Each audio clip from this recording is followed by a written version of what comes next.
La Fed va-t-elle de nouveau baisser ses taux la semaine prochaine? On en parle avec vous, Nicolas Gautzmann. Bonjour. Bonjour. Merci d'être avec nous, responsable de la recherche et de la stratégie macroéconomique à la financière de la Cité. En tout cas, les investisseurs en sont de plus en plus convaincus quand on leur pose la question que la Banque centrale américaine va faire un nouveau geste monétaire le 17 et 18 décembre.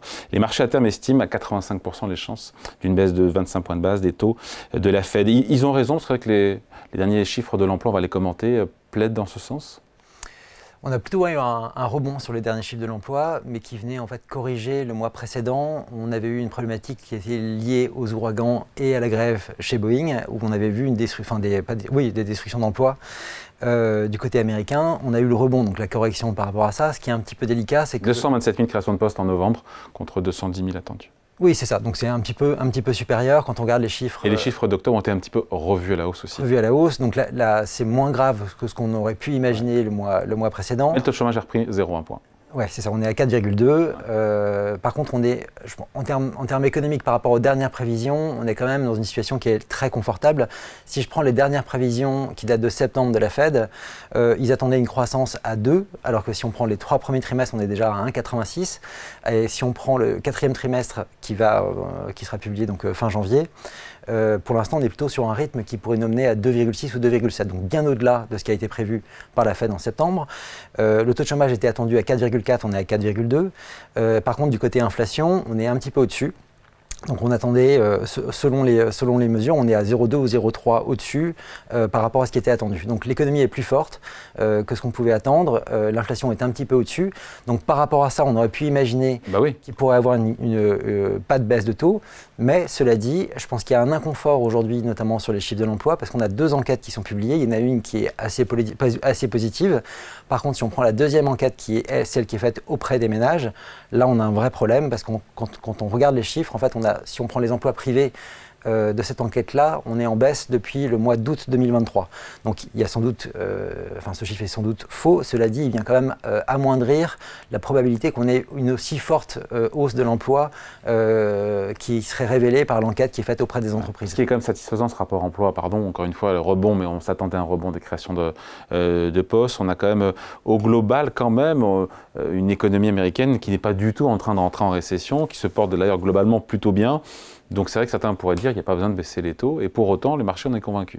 Alors oui, parce qu'en fait, c'est pas parce que ils n'ont pas besoin d'avoir une économie qui va mal. Enfin, si l'économie va très très bien, mais qu'on a une baisse de l'inflation, eh ben, tout va très bien. Et ils peuvent baisser les taux avec ça. C'est-à-dire que là, on y est, c'est ce cas-là en fait. Hein. C'est ça. Le marché du travail, certes, il décélère, mais il reste vigoureux. Pour l'instant, ça reste tout à fait OK. Par contre, ce qui avait été dit important la semaine dernière, on avait Chris Waller, donc qui fait partie du board de la Fed, qui avait dit que lui ne regarderait pas trop les chiffres de l'emploi de ce mois-ci, justement à cause des problématiques liées aux ouragans et à Boeing, et que donc les chiffres seraient forcément un peu viciés. Par contre, il regarderait vraiment avec attention le chiffre qui sera publié mercredi, c'est-à-dire l'inflation de CPI qui sera publié mercredi. Qui avait rebondi déjà le mois précédent. Hein. Qui avait déjà rebondi. Enfin, à 2,3%, on n'est quand même pas très loin des 2% d'inflation. Non, mais là on devrait avoir un rebond encore un peu plus marqué, donc on attend 0,3 et on a peut-être une tendance à la hausse. En tout cas, on a une stabilisation. Donc le chiffre de mercredi, s'il n'était pas bon, pourrait infléchir la situation. Pour le moment, eux, ils prévoient de baisser de 25 points de base pour le mois de décembre. Par contre, si on avait un chiffre qui était vraiment mauvais sur le terrain de l'inflation, on pourrait avoir effectivement une situation où la Fed choisirait de faire une pause.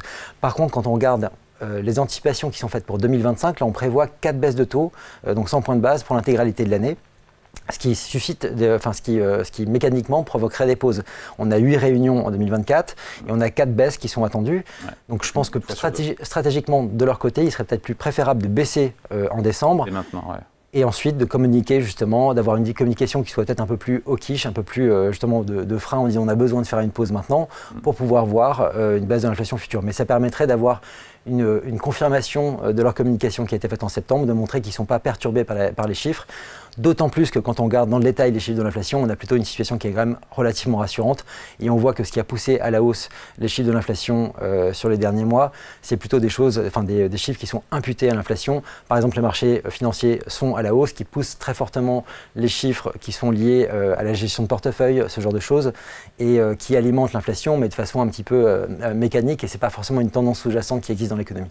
Trump va moins gêner, entre guillemets, l'action de la Fed. Il a dit hier, le président élu President elected, comme disent les Américains, Donald Trump qui s'est engagé à ne pas remplacer Jérôme Powell lorsqu'il prendra officiellement ses fonctions le 20 janvier à la Maison-Blanche. Intéressant ça, hein? C'est intéressant qu'ils le disent. Ensuite, il l'avait déjà dit au mois d'août dans une interview qu'il avait donnée à Bloomberg. Ensuite, le mandat de Jérôme Powell se termine en mai 2026. Il n'a pas forcément de moyens non plus de le déloger de là où il est. Légalement, il ne peut pas le sortir comme ça. Donc ça va être très compliqué. Et surtout, je pense que là où c'est le plus clair, c'est que finalement, ce que fait Jérôme Powell correspond aussi à ce que souhaite voir Donald Trump. Il a envie d'avoir une politique qui soit relativement pro-croissance. C'est exactement ce que fait Jérôme Powell. Il ne faut pas oublier non plus que Jérôme Powell a été nommé par Donald Trump à l'époque, que même s'il a pu effectivement le critiquer à de nombreuses reprises, notamment en 2019, finalement, la politique de Jérôme Powell s'est plutôt alignée à ce que voulait Donald Trump à la fin.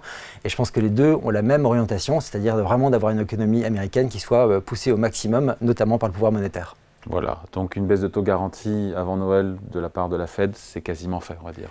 Sauf si on a vraiment... Sauf si le chiffre de mercredi. Sauf le chiffre de mercredi est vraiment... CPI, c'est ça, c'est le CPI. Donc il est attendu à 0,3. S'il est vraiment soit à 0,3 avec vraiment des composantes qui sont alarmantes pour la suite, là on peut avoir une pause.